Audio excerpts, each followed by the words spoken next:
You got it. All set. Just start off real quick. It's been a great 6 months. Um, uh, Still kind of a whirlwind in terms of just trying to get everything in and get ready for next Friday. We're excited about the start of practice, even though with some of the rules now we've been able to have 5 team workouts already. And I've been impressed with our guys' commitment to learning a new system and buying into some of the stuff that we're trying to not only put in but also emphasize as a program. So it's a day-by-day process, obviously, and we tell our guys every day, every workout, every study hall session, every team meeting is an opportunity to build our program, and our guys have done a good job of that. And it's a process. We understand that, but it's something that I think myself and our staff and our players are excited about every single day. So I like where we're at right now, but that won't be good enough tomorrow, so we got to get better today. So that's kind of where we're at. Open it up for any questions at all.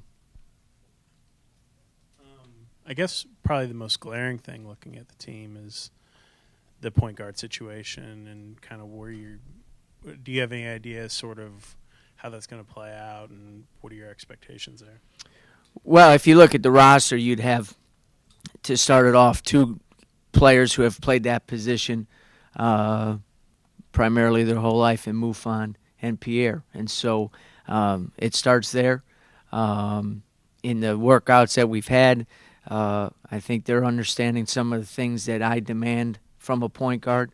And again, I think kind of a clean slate for both those guys has been good for both of them in terms of their confidence and their leadership skills and so forth. And it's just that's going to be a process as well.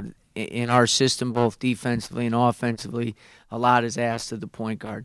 And I've been blessed to coach some pretty good ones.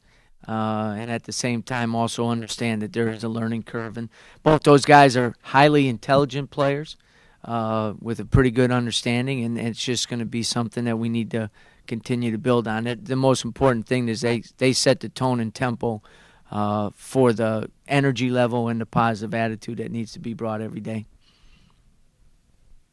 Coach, you have 3 new faces that will be on the court this year with Julian, Brandon, and Pierre. Can you tell us a little bit about each one of those guys? Everyone's a new face to me, But if you go down the list, obviously with Julian as the freshman, there is a big transition from high school basketball to the level that we want to compete at. I think he's done a very, very good job starting in the summer with a commitment to getting into the best shape of his life, and he's done a good job of that. And he's that transition is never ending. He has to continue to do that. But I've been impressed with his work ethic. I've been impressed with his ability to understand some of his shortcomings at this time.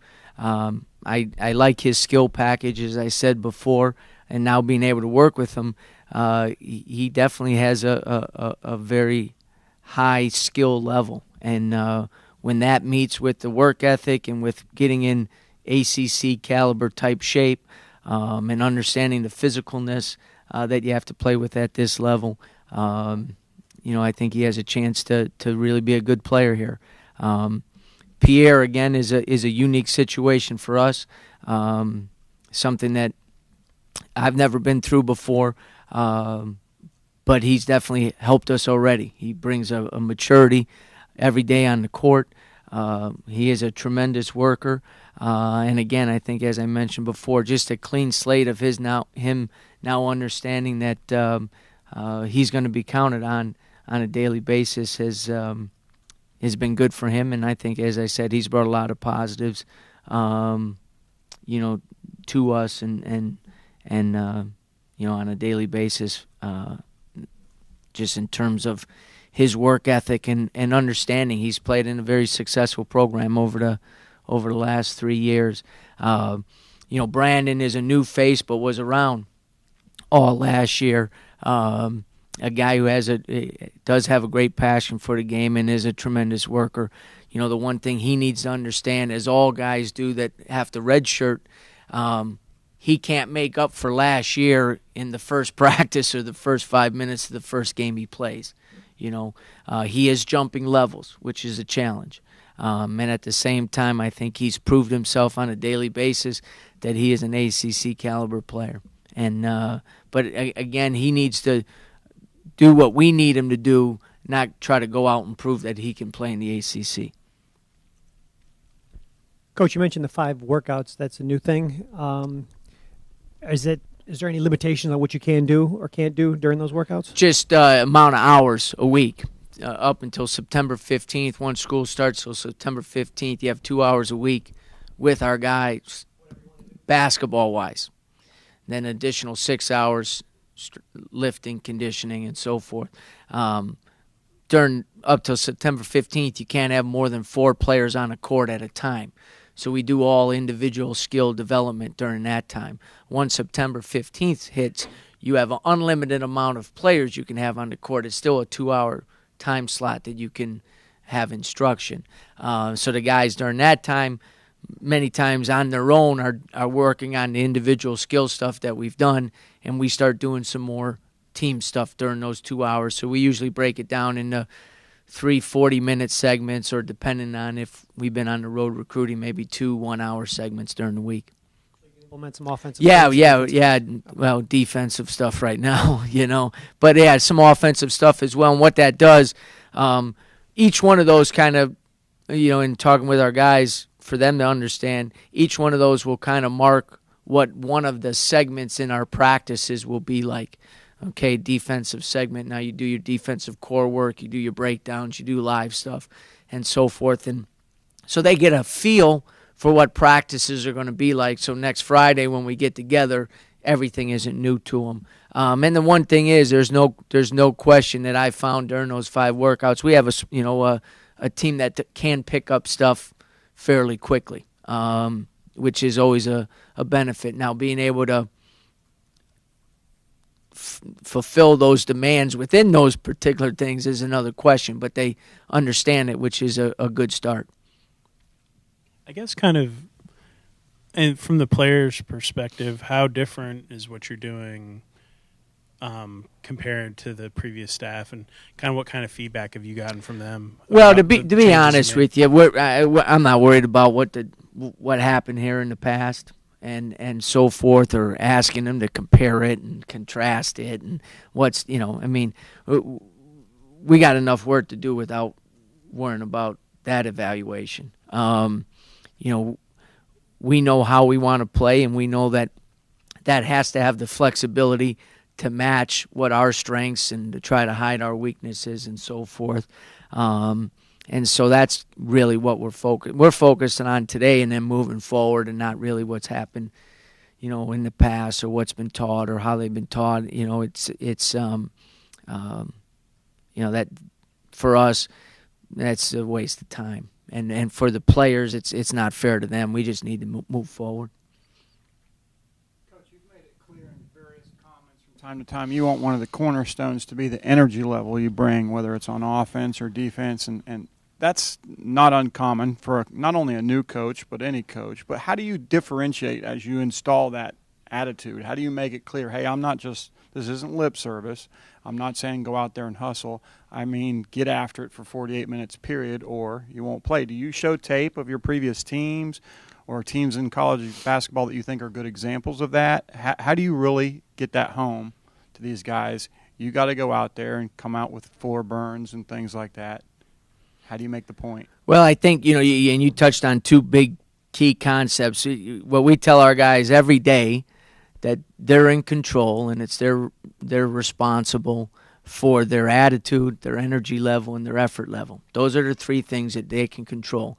No outside forces should have any control on that whatsoever. And I think our guys are starting to grasp that. How do you drive that home? The way you structure your practice, what you emphasize in practice, can help drive that home. different things. If a guy doesn't rotate over to where he's supposed to be and pick up a charge, there are certain things that he's going to have to do if he doesn't do that. And do you show him film and different clips? Yeah, you do that. And that, again, that's a process of the teaching that we'll go through in terms of effort plays and hustle plays, never giving up on a play. What we want our team to be characterized as a team that never gives up on a play. And those are things that you have to emphasize during practice. You have to catch guys doing it right during practice, stop the practice, make sure everybody knows. Now, that's exactly what we're talking about. And at the same time, when guys don't do it, you got to do the same thing with the understanding that you can't demand it every day unless, one, it's emphasized, but two, the guys also know what you're talking about. And so you have to show them good and bad. And that's what some of these early workouts. Now, we'll be able to have 3 this week and 3 next week, so 6 more before we actually start practice. And hopefully our guys will have a little better feeling and understanding of that. It's amazing, though. Guys kind of know what playing hard is all about. And, sometimes they make a conscious decision not to get back or not to get on the floor for a loose ball. What we need to do is create an environment where that's just who we are and what we do every day. How much of an idea do you have of your starting lineup and guys you want to use? None right now. Starting lineup, again, it's that's a ways off right now in terms of trying to figure that out. And again, that's going to be based on performance daily in practice. One of the things that we really stress is you can't think you're going to get it done 30 nights a year if you don't create the habits on a daily basis. And those habits just aren't what occurs on the court. Being dependable, being accountable, being responsible encompasses everything you do. One of the biggest things, we play a defense where 5 guys cover the ball, where it's a total team defense. And so that dependability, knowing that you got 4 guys ready to help you, you need guys that are dependable, and that's shown in everything that guys do. And so every day we're making evaluations on that, not just on the basketball court. Coach, talk about the difference when you bring high school kids and freshmen. Talk about the speed of the game is much different. How is you find that's the toughest thing to teach as far as they may think they play hard in high school, right, but they really don't play hard. Well, that is the one of the key challenges in that transition is that the intensity that you need to do everything at on a daily basis when you go to college and when you play at this level. And that's just, again, I don't necessarily isolate the basketball side of things. That's in everything. They have to study more. They have to pay closer attention in class. When we have a team meeting, they have to be ready and focused for whatever's being taught in that. They got to learn how to transfer stuff from film onto the court. That intensity, and then obviously, in practice, the intensity you have to practice with, the intensity that you have to go through your shooting drills before practice. All those things is the challenge that, for young players that they need to meet in order to be successful. With that comes the speed and the physicalness, and if you're sore and tired from the practice before in high school, as one of the better players, you're going to be able to kind of slide through that practice. If you do that, then you're not living up to your obligations as a team member when you're at the college level, and that's, again, something that guys have to learn. And it helps when the overall environment has created that everybody is counting on you to bring that on that particular day, and it helps. And I think we're in the process of